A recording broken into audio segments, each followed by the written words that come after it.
Chapter 14. Binding Ties. Alright, ladies and gentlemen, this is the moment you have been waiting for tonight. The first ever meta-human and alien fashion show. These wonderful ladies have honored us with their time to show off the fabulous clothing they will be modeling today. So hold on to your hats and keep your eyes peeled for the fashion shows above all other fashion shows, said Lana Lang from her spot at the Lana Lang Fashions building, while the large, sold-out, crowded people were waiting with anticipation. Is it all right for us to be here? I mean, I know Bats would never consider going to this in full uniform, but us? Asked Flash, since he felt a little exposed for this since he sat in his chair along with Steel. Who else would come here among the League? John. He wouldn't get this type of thing in the slightest. Green Lantern. We both know he feels about these things, said Steel, as he saw the lights slowly dimming. Yeah, John, I understand easily enough. Being from Mars and all. As for GL, I can see him being uncomfortable sitting here. The man has Shayra for a girlfriend, so I think the idea of him seeing so many hot women, each wearing revealing clothing, wouldn't be in the best interest of his health. Especially knowing how a certain Thanagarian woman is no doubt waiting for him with a mean-looking mace in her hand to smash his face in if he went to this, commented Flash while Steel chuckled. Yeah. I don't think having a Thanagarian for girlfriend leaves much leeway to do things your own way. Something tells me if those two get into an argument, she finishes it. One way or another, added Steel with Flash grinning. Yeah, I'm still waiting for the two of them to get married. Can you imagine what their kids are going to be like, given their personalities? Asked Flash, while Steel shook his head since the idea of such stubborn, strong-willed people having kids together would only bring about trouble for the two. I'm praying they have a son. Because if they have daughter, neither parent is going to let her date until she's in her late 30s, replied Steel, while Flash bit back his laughter at the idea of his friends keeping their precious little girl locked up until she was well into her adult years. I'm surprised so many women volunteered for this, remarked Flash in a whisper, while seeing Killer Frost walking down the runway wearing a very revealing outfit showing off a lot of leg. As you can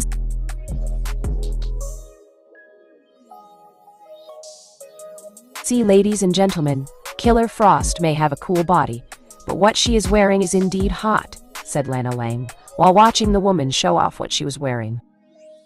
You and me both. Heroes and former villains are doing this, commented Steel since he saw the list of names. I still can't believe we all agreed Starfire that could do this.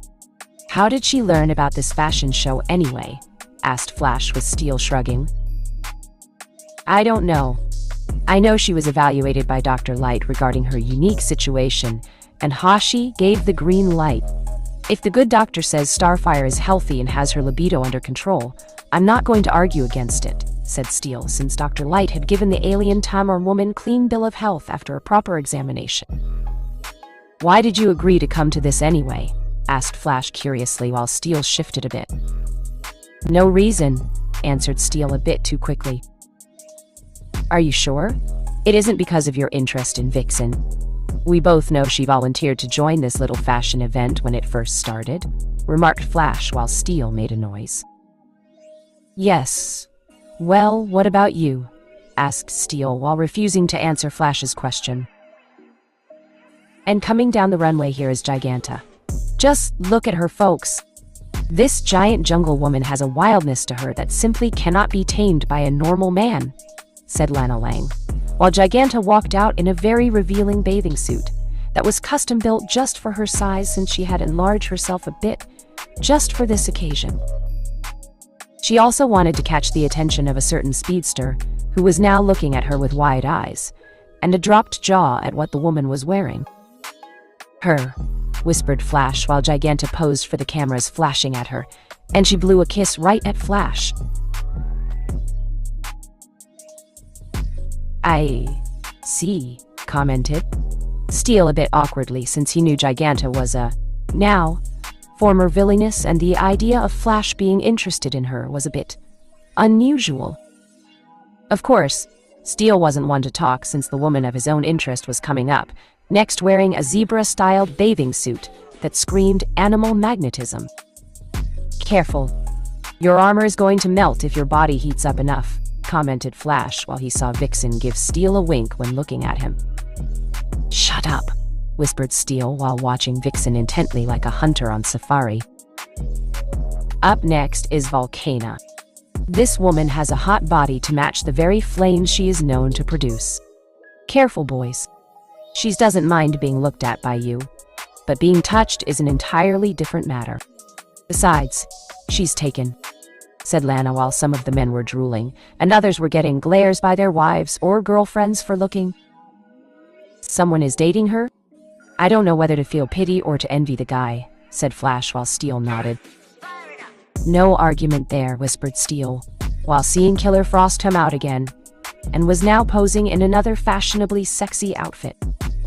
Sometime later, a fashion show after party. The events following the fashion show was a party that had everyone invited or attending initially to join in the festivities. Food, drink, and of course mingling with each other in different conversations. Of course, the people who got the most attention were the models themselves, as they were asked all sorts of questions. What their interests were, favorite color, who were they seeing, what it was like not fighting crime for a change, or if they were once a villainess, what was it like not committing a crime for once. In the end, security had to step in to help make the drooling men, who got in the personal space of these women, to back off. Not that Volcana, Killer Frost, and the other women couldn't handle these people, but they were on a probationary period with Whirlpool Inc. At the moment, with the amount of money they were getting from their respective jobs, any action against the people here would be like slitting their wrists and killing their now wealthy lifestyle. Not to mention certain people they were interested in would frown upon it. "Enjoying yourself?" asked Naruto to Volcana, while in a rare showing of himself to the public, since no one knew who he was outside of being an invited guest. "Immensely. I have to admit, I was a bit skeptical at first in doing this fashion show. The very idea of men looking at me in such a way made me feel uncomfortable when I was a more naive and younger woman. But now I am quite glad I accepted the offer to do this," replied Volcana while she drank some champagne and smiled at him. "I'm glad you took it. The world is a dull place without you in it to enjoy," replied Naruto, while looking around and easily saw the noticeably two members of the Justice League currently interacting with each one of their female companions. Namely Vixen, focusing on Steel, and Giganta, currently standing extremely close to the Flash. The former being deliberately taller at just the right height, so her breasts were right next to his head at perfect eye level. It could also be noted, the dress Giganta was wearing was a single strapped dress that came down diagonally to one side to show off one of her shoulders just down to the right breast. The fastest man alive was looking very flush in the face, from what could be seen of it, and was clearly trying to talk in full sentences when being in the former villainess's presence.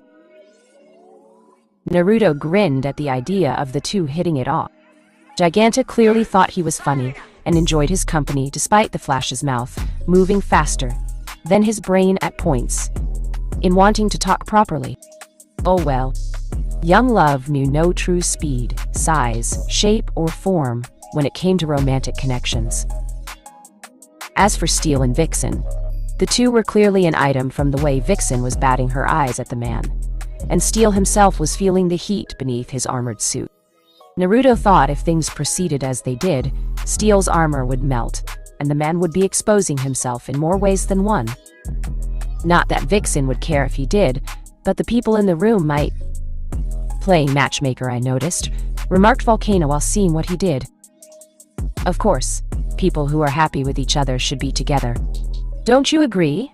asked Naruto with Volcana smirking, and saw Killer Frost was glancing over at Naruto with desire in her eyes.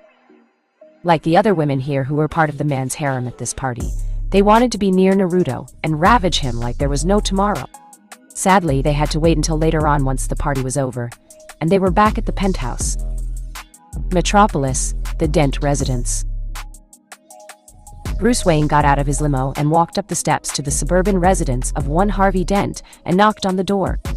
The normally large group of reporters had thinned drastically to see Lana Lang's fashion show of meta-humans and aliens, though in truth Starfire was the only alien for now. Showing off her clothing line? Not to mention the after-party. Bruce had been invited, of course, but the Playboy billionaire had turned it down to the surprise of a few people. When asked why, Bruce had shocked some people, mainly the media, by revealing that he was going to get married soon. He had been hounded for days on end for it since no one knew who the mystery woman was, who had finally tamed the Playboy billionaire businessman. Fortunately, most of the reporters hounding him, or Harvey Dent, had left for the fashion show. They would be back, of course, for both of them, but not for a while, and Bruce decided to use it to his advantage. Some reporters who were still here asked him questions, flashed their cameras, and hoping to get a response from Gotham City's favorite son. And as usual, Bruce Wayne gave them nothing for their very little troubles. The security posted around the house, provided by the head of Whirlpool Inc., Uzumaki Menma, knew who he was, and were told in advance to let the man through if he came by. A number of the reporters tried to impersonate Bruce Wayne, since some had done enough background research to know the two were old dear friends. But the security Menma provided were not idiots, and would not be fooled by someone pretending to be someone else, just to get a story. After ringing the doorbell, Bruce waited for what seemed like forever until Grace saw it was him, and opened the door to let the man inside. Bruce didn't mind the wait, as she was sure it was due to the reporters, and their actions in wanting to get inside the house to speak to Harvey. The man was still recovering from his surgery needed to fix his face, and the scarred half of his body damaged in the explosion. Plus the additional mental therapy, which was required to help with the mending of his mind in order to help prevent some of Harvey's painful past memories from causing any potential relapse. At the moment, the man was working for Whirlpool Inc. as one of its lawyer's attorneys under a strict work-from-home form of employment. Nothing too strenuous, but it helped get the man's mind active in wanting to do something while recovering. Granted, his ever-loving finance Grace was doing a wonderful job in that regard, but Uzumaki Menma felt giving Harvey something to do related to his talents with a law degree could help too. "How have you been, Bruce?" asked Grace, while she had offered him something to drink, which he turned down. "I've been good, Grace. Thanks for asking. I came to see how you and Harvey are doing. I didn't get to see you sooner because the reporters and I felt Harvey needed time to heal from his overall surgery," said Bruce with Grace smiling. "Harvey is doing just great. The doctors who performed the procedure all said the surgery they did was the first major step in his recovery. The mental therapy is also going along nicely. If there was one thing both sides of Harvey had in common aside from flipping that coin, it was their shared love for me. I'm hoping my presence could help heal the rift further," said Grace while she walked with him to Harvey's room. "That is good to hear. I actually offered to cover a large chunk of the bill for the surgery, but Whirlpool Inc. wouldn't hear of it, and paid for the whole thing. If you or Harvey need any help they haven't provided, please name it," offered Bruce, while Grace smiled at the offer. "Thank you, Bruce." But Uzumaki Menma made it clear he was going to cover everything out of pocket to ensure Harvey got better. "While I appreciate the offer, I can't say no to the man who made this all possible in the first place," said Grace before she knocked on Harvey's door, and opened it to reveal the man sitting up in bed, reading a latest in law books and journals. "Hi, Harvey," said Bruce while smiling at his old friend. "Hi, Bruce. It is good to see you," replied Harvey with a genuine smile, and his voice not being darker like it was when he was Two-Face. "How are you feeling?" asked Bruce with concern while sitting down in a nearby chair and put his hand on Harvey's shoulder. "Better. I feel whole again. When I was Two-Face, I felt like someone had ripped me in half and crudely stitched my soul back together. I felt incomplete. I didn't know where one part of my mind started and the other ended. But after all of this, I feel like someone ripped me apart again, only this time they did it cleanly, and this time the stitching does not feel like it was done by a third-rate doctor. I honestly feel better, Bruce. I don't need to flip a coin to make my key decisions anymore. I am finally of sound mind, and if I ever lose my way again, Grace is here to set me straight," replied Harvey while Bruce smiled, and Grace blushed at the end when he mentioned her. "And I'll help too, Harvey. You are one of my closest friends, and I will never abandon you," replied Bruce while Harvey smiled. "Yeah, I know you are Bruce. Hey, I hear you are getting married soon. I never thought I would see it happen. Save me a seat when you do. I want to have a front row seat for the day when my old friend gives up the bachelor lifestyle," said Harvey, with Bruce letting out a chuckle. "No problem, Harvey. Actually, in regards to the wedding, I was hoping you would be my best man," said Bruce, with Harvey looking shocked, but still nodded all the same. "Of course, but only if Grace can become a bridesmaid of honor," replied Harvey, with Bruce nodding. "Deal!" exclaimed Bruce, while the two each let out a laugh. "I'll leave you two alone to talk. I have to get Harvey's medication," said Grace, while the two conversed. "I still can't believe you are getting married, Bruce. It seems just only yesterday both of us were swinging bachelors. Now look at us. Soon, we are going to be married men, and one day have kids that will no doubt drive us nuts until we both have gray hair long before we were meant to have it," commented Harvey, while Bruce chuckled. "Yeah, I remember. I also remember you almost married Pamela Isley after a few dates with her," said Bruce, before wincing at the memory, since the woman had tried to kill Harvey. "Yeah, man, I was reckless. Boy, am I glad I learned from that mistake," replied Harvey with a grin, despite how things turned out. "Not to pry, but did Uzumaki Menma ever inform you that she was working for him at Whirlpool Inc.? Asked Bruce, with Harvey nodding. "Yeah, he did. It was one of the first things the man mentioned to me once the surgery was over, and the doctors cleared him for a visit. Grace was in the room when Menma told me about Pamela working for him now. When I work at the actual building, we might see each other in passing, but Menma assured me no friction will happen between us," replied Harvey, while Bruce frowned in confusion. "How does he know that?" asked Bruce, with Harvey smiling sadly. "Because she visited me a few days ago. Pamela admitted to feeling bad about what she did during that time in dating me before the attempt on my life. Grace was in the room too when we talked. Pamela didn't mind it, though. She even admitted to me that at one point in another moment in time, she would have been jealous of Grace and hoped we had a good life being together," said Harvey, while Bruce was surprised by this. "It sounds like Pamela has really turned over a new leaf," remarked Bruce, while Harvey laughed at what he assumed was a pun of sorts. "Yeah, you could say that. She even wants me to help her in some legal battles against some industrial companies trying to stall her various ecological-based projects, waiting to get approval from the EPA. They claim her actions will alter the planet's ecosystem and do more damage than the pollution they produce. But I've read her reports she sent me on the projects while I'm stuck here in bed. They are the same ones she sent the EPA to look at, and none of what she is doing hurts the environment at all. Personally, I think it's those industrial companies fighting this because they are afraid, Bruce. They won't be able to dump their garbage anywhere, and thus cutting into their profit margins," replied Harvey, with Bruce nodding, since that would make sense for certain companies trying to keep the status quo in their favor if it made them a lot of money. "Do you want some help? Wayne Enterprises is working closely with Whirlpool Inc. with some joint ventured products. I don't see the problem in getting you a little extra muscle from my company's legal department," offered Bruce, while Harvey smiled. "Same old Bruce. Still helping others out when they are in need of help. Sure, I will have to square it away with my boss before I can officially say yes. But I don't see the harm," said Harvey, while Bruce smiled back at his old friend.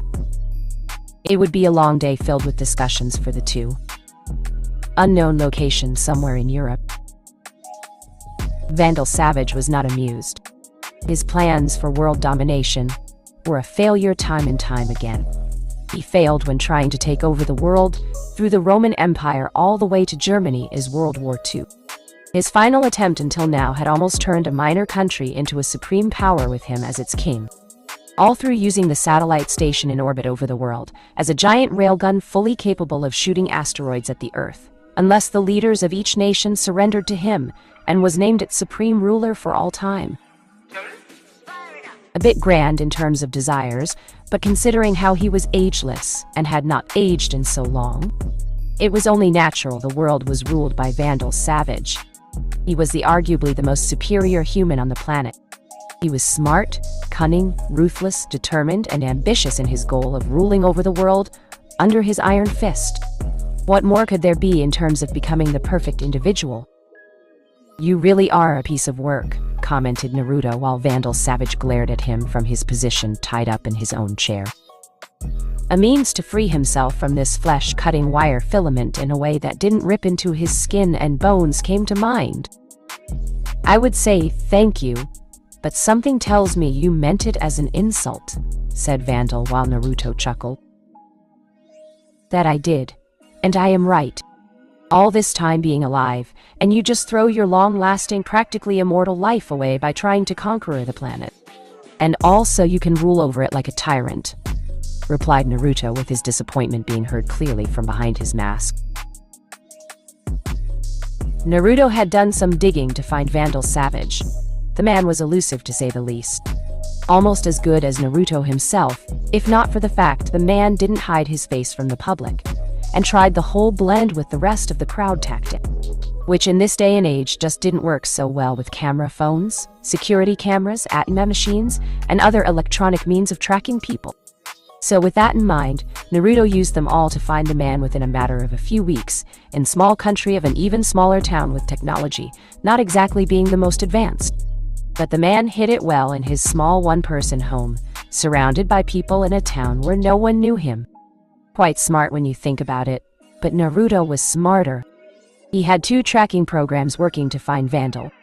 One would use satellites over the less advanced places, and the other would use every other piece of technology to find Vandal in the far more advanced places. "I am a god made flesh. I cannot die from old age. That alone means I deserve to rule over the world and make it a civilized place. No one else can do it. Do you think Luther could have done it? He was an egomaniac obsessed with killing Superman. Those meta-humans with super intelligence. For all their genius, those with such abilities are not very bright in terms of how to rule. It's just not part of their higher brain functions. Even if there was someone in the world worthy of uniting and ruling it outside of myself, that person would die from old age. At least. And thus sending the world into chaos without a worthy heir to continue the means to rule as an end result," said Vandal Savage while the masked man in front of him sighed. "You could have done so much to help this world, instead of trying to conquer it." Vandal Savage. "Rumor has it you at one point actually made a time machine of sorts and tried to help your past life take over during World War II. Are you that stupid? You could have used that ability to help the world become a far better place. Stop horrible events from happening. Saved key important figures from an early death so they could keep helping the world and making it a better place. Hell, you could have sent medical technology or information back to save Bruce Lee if you wanted," exclaimed Naruto before stopping himself from going into a rant.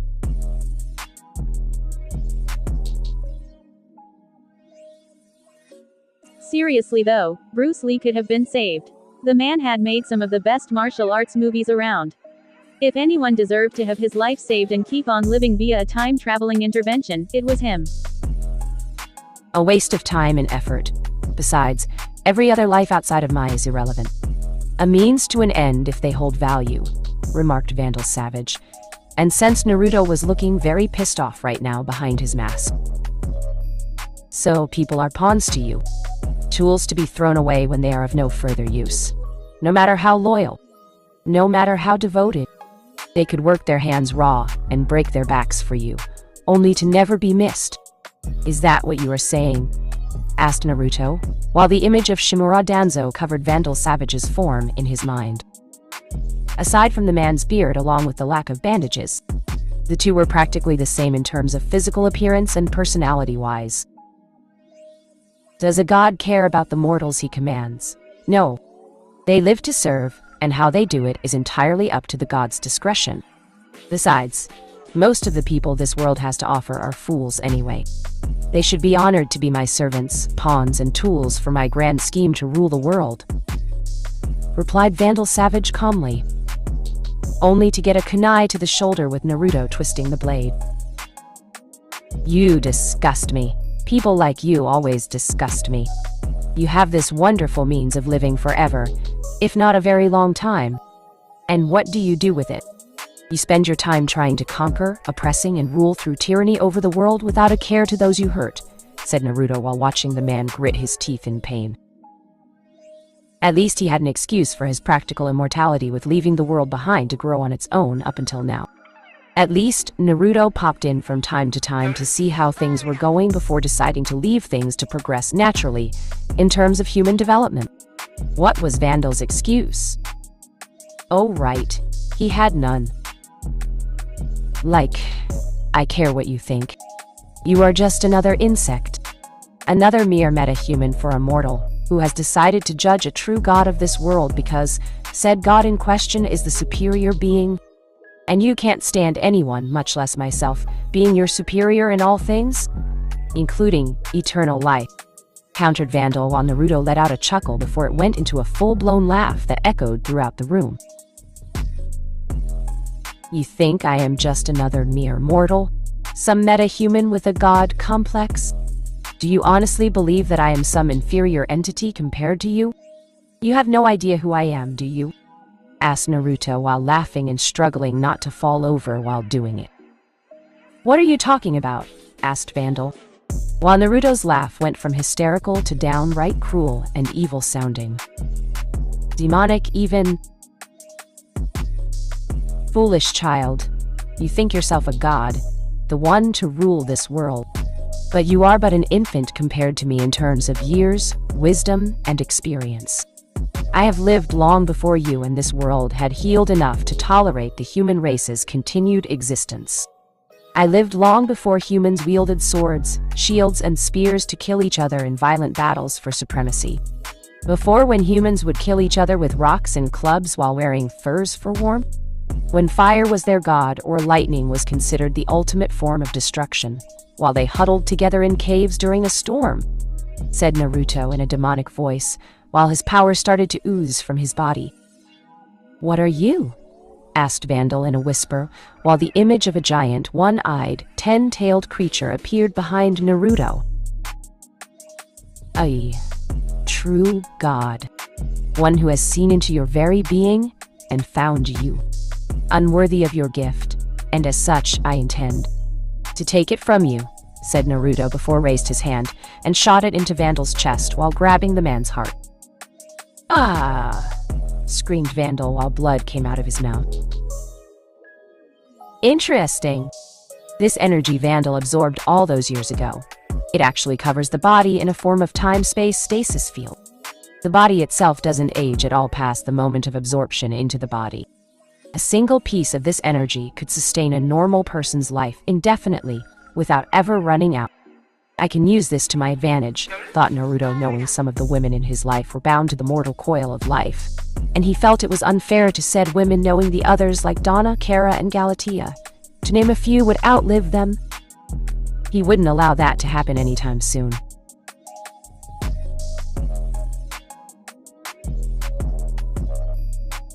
Absorbing the energy into his body, Naruto quickly channeled it through his body to his free hand, where it manifested itself into a large, yet stable ball of energy. Removing his hand over Vandal's heart, Naruto casually watched the man begin to age quite rapidly, now that the energy was no longer sustaining his life. Death, through the aging process itself, seemed to swarm upon the former immortal, like a swarm of locusts feasting on a farmer's crops in a frenzy, and Naruto knew Vandal's death would come for him this way over the hole in his chest. This can't be the end, thought Vandal Savage while his body went from a young man with a strong body, short black hair, and well-trimmed beard, to that of an elderly, weak-looking man before turning into a skeleton, with said skeleton soon exploding into powdery bones and ash in the chair he had been sitting on. Good riddance to another egoistical team. Now, to seal this little number up in storage for future use, thought Naruto, while putting the ball of energy away in one of his Fuinjutsu storage cubes, which he connected to a containment scroll. This way, when unsealed by him later, it wouldn't explode outward, and expose everyone around them to its energy right away. watchtower sometime later. Is it me? Or is Uzumaki Menma and Whirlpool Inc. having a great deal of influence over our group? Asked Flash, since he was sure the man was using his position to reach out to various members of the League. Namely, the people in this room with him. He's not wrong. For once, said John Stewart, Green Lantern, while noticing the pattern. Hey, what does that mean? Protested Flash, but was ultimately ignored. I agree.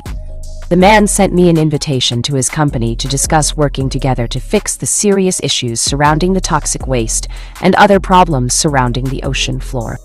He wants to have a combination of Atlantis technology to mix with those of his company to remove the pollutants and other things, making the water unhealthy for life in the water, said Aquaman while the others looked at each other.